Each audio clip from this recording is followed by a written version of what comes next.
Hello guys, आपका स्वागत है एक और नए वीडियो में। सभी स्टूडेंट्स के लिए गुड न्यूज़ है कि इन्हें सभी को सरप्राइज़ करते हुए सेकेंड राउंड का शेड्यूल अनाउंस कर दिया है। वीडियो बनाने में थोड़ा लेट हो गया क्योंकि सर्वर बिजी था, इसलिए जल्दी वीडियो नहीं बना पाया। I am really sorry. आप सबसे रिक्वेस्ट है कि प्लीज़ वीडियो को पूरा देखें क्योंकि कुछ इंपॉर्टेंट इंस्ट्रक्शन भी दिए हुए हैं, इसलिए प्लीज़ वीडियो को पूरा देखें और साथ ही चैनल को सब्सक्राइब कर लीजिए सो दैट आप पीसीटी अपडेट्स मिस ना करें। तो चलिए वीडियो को स्टार्ट करते हैं। यहाँ पर आप देख सकते हैं PGCET 2023 second round option schedule का लिंक प्रोवाइड कर दिया और साथ ही KNA ऑप्शन एंट्री का भी लिंक प्रोवाइड कर दिया है। तो सभी स्टूडेंट्स के एक वेबसाइट पे जाकर ऑप्शन एंट्री करना स्टार्ट कर लीजिए क्योंकि अभी से ऑप्शन एंट्री स्टार्ट हो गया है। आगे बढ़ते हैं वीडियो में। शेड्यूल इस प्रकार है, यहाँ पर आप देख सकते हैं provision to modify delete reorder options if any by eligible candidate. वो आज February 9 से 13 February तक आप ऑप्शंस को मॉडिफाई कर सकते हैं, डिलीट रीऑर्डर रीअरेंज कर सकते हैं। आज 9 Feb है, आज से लेकर 13 Feb तक यानी कि ट्यूसडे तक आप ऑप्शंस को मॉडिफाई कर सकेंगे। इसके बाद publication of second round seat allotment वो 13 फेब को किया जाएगा, शाम को 6 बजे के बाद, यानी कि रात 8 बजे तक सेकेंड राउंड का रिज़ल्ट पब्लिश किया जाएगा। उसके बाद हम आगे बढ़ते हैं। यहाँ पर आप देख सकते हैं payment of fees and downloading of admission order. Okay, वो 14 फेब से लेकर 16 फेब तक आप एडमिशन ऑर्डर को डाउनलोड कर सकते हैं एंड फीस पेमेंट कर सकते हैं। अगर आपने fees paid if any will be adjusted upon the selection of a seat. अगर आपने चॉइस टू सेलेक्ट किया था एंड फीस पे किया था सेकेंड राउंड में, देन वो एडजस्ट किया जाएगा after seat allotment. So student 14 Feb से लेकर 16 फेब तक फ़ीस पेमेंट करके एडमिशन ऑर्डर को डाउनलोड कर सकते हैं जिन्होंने फ़ीस पे नहीं किया था फर्स्ट राउंड में। ओके, चलिए आगे बढ़ते हैं। उसके बाद last date for reporting to the college 17 Feb is the last date to report to the college. 17 Feb तक आप फीस पेमेंट करने के बाद एडमिशन ऑर्डर को डाउनलोड करके कॉलेज को जाकर अपना एडमिशन कंप्लीट कर सकते हैं। चलिए अब आगे बढ़ते हैं। कुछ इंपॉर्टेंट इंस्ट्रक्शंस वगैरह दिए हैं, उसके बारे में यहाँ पर हम देख सकते हैं। Post seat allotment procedure choice before candidate, यहाँ पर इम्प्लीकेशंस कुछ दिए हुए हैं। There is no choice to exercise to the candidate. इस राउंड में कोई भी चॉइस एंट्री नहीं रहेगी, चॉइस टू एक्सरसाइज नहीं रहेगा। सो आपको जो सीट अलॉट होगा वो आपको उसके हिसाब से आपको आगे बढ़ना होगा। उसके बाद candidate who have been allotted seat in any discipline are required to pay the prescribed fees and should compulsory report to the college on or before the last date mentioned in the admission order and update the detail through their login ID to KA or they lose their allotted seat। यानी कि seat allot होने के बाद fees पे करना होगा and compulsory college को report करना होगा बिफोर द लास्ट डेट जो 17 थे, उससे पहले आपको कॉलेज को जाकर रिपोर्ट करना होगा और KA के वेबसाइट पे लॉगिन करके आपको कॉलेज ज्वाइनिंग रिपोर्ट सबमिट करना होगा। ओके, चलिए अब आगे बढ़ते हैं। Important instructions for the first round choice to candidates. Choice to candidates के लिए कुछ इंपॉर्टेंट इंस्ट्रक्शंस है और उसके बारे में जानते हैं हम। Choice to candidates are participating by holding a seat in the first round. Choice to कैंडिडेट्स सेकंड राउंड में सीट को होल्ड करके पार्टिसिपेट कर रहे हैं।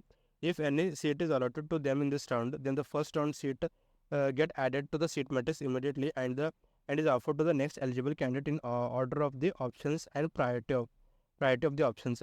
यानी कि सेकेंड राउंड में अगर आपको हायर प्रायोरिटी वाला कॉलेज अलॉट होता है, देन आपको आपने जो सीट होल्ड किया था वो इमीडिएटली सीट मैट्रिक्स में ऐड किया जाएगा एंड दूसरे कैंडिडेट को मिल जाएगा।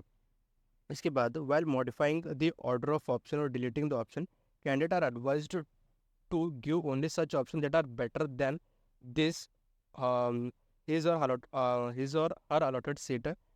If the modified options get allotted, they lose their old seat.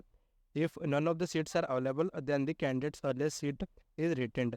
यानी कि बेटर ऑप्शंस को मॉडिफाई कीजिए, मैं हायर ऑप्शन में रखिए सो दैट वो आपको कॉलेज अलॉट होगा। इफ़ अ बेटर सीट आपको अलॉट होता है देन जो होल्ड किया हुआ सीट आप खो देंगे।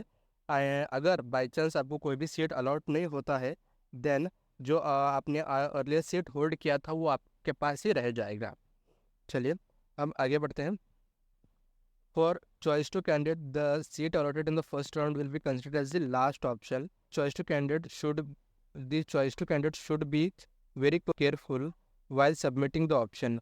One should understand that seat allotted in the first round will become the last options. It means all the higher options set by the candidate will be treated as the option for this seat allotment. यानी कि second round में आपको carefully options को modify करना होगा, क्योंकि higher options जो भी आप सेट करेंगे उसी उसी को ट्रीट किया जाएगा as the final options, and उसी के हिसाब से आपको सीट अलॉट होगा सेकेंड राउंड में.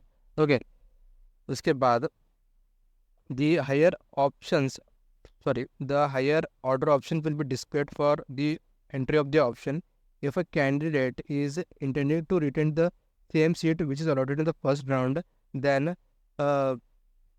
he or she has to delete all such options which is displayed in the option entry portal. Then the seat allotted in the first round will be retained.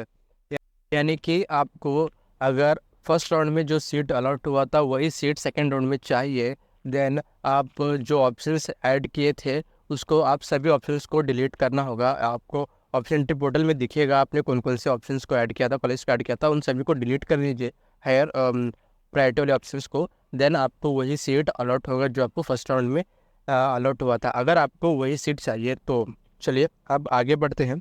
Important instructions for the first round choice three candidates. Choice three candidates के लिए कुछ important instructions है.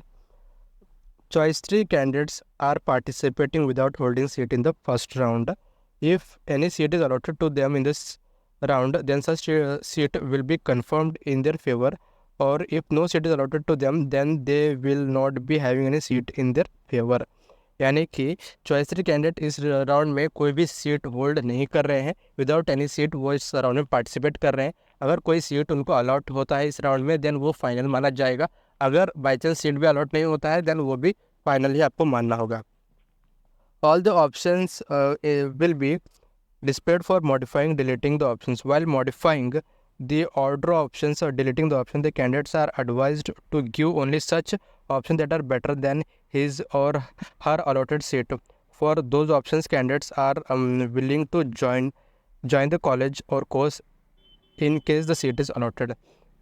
इसका मतलब ये है कि candidate को जो फर्स्ट राउंड में सीट अलॉट हुआ था उससे बेटर ऑप्शंस को ही, option that are better than his और हर अलॉटेड सीट, उन्हीं को अच्छे से मॉडिफाई करे, सो दैट अगर आप उस कॉलेज को ज्वाइन करना चाहते हैं देन उसी के हिसाब से आप मॉडिफाई कीजिए, बेटर कॉलेज को ही मॉडिफाई कीजिए जो आपको अलॉट हुआ था उससे. क्योंकि आपने चॉइस थ्री सेलेक्ट करके आपने कहा था कि मुझे वो सीट सेटिस्फाइड नहीं हो, इसलिए उससे बेटर कॉलेज को ही आप ऊपर प्रायोरिटी में रखिए. एंड जिसका डर था वही हुआ. चॉइस थ्री कैंडिडेट्स एंड जिनको सीट अलॉट नहीं हुआ है उनको कॉलेज को ऐड करने का मौका के ने प्रोवाइड नहीं किया है. बहुत ज़्यादा एक्सपेक्टेशन था, बट क्या कर सकते हैं, के ने जैसे कहा था वही किया उन्होंने. चॉइस थ्री कैंडिडेट्स एंड जिनको सीट अलॉट नहीं हुआ उनको ऑप्शंस को ऐड करने का चांस नहीं दिया है. बहुत ज़्यादा अफेक्ट करेगा बहुत से स्टूडेंट्स को, क्योंकि उन्होंने सिर्फ 4 से 5 कॉलेज के ऐड किए थे ऑप्शन एंट्री में फर्स्ट राउंड में, एंड अब उसी ऑप्शंस को ऊपर नीचे करना होगा और कुछ नहीं कर सकते आप. इस वीडियो में बस इतना ही. आपसे रिक्वेस्ट है कि प्लीज़ वीडियो को अपने दोस्तों से शेयर करें और चैनल को भी सब्सक्राइब करें, और हो सके तो लाइक करना ना भूलें. फिर मिलेंगे अगले वीडियो में, तब तक के लिए जय हिंद, वंदे मातरम.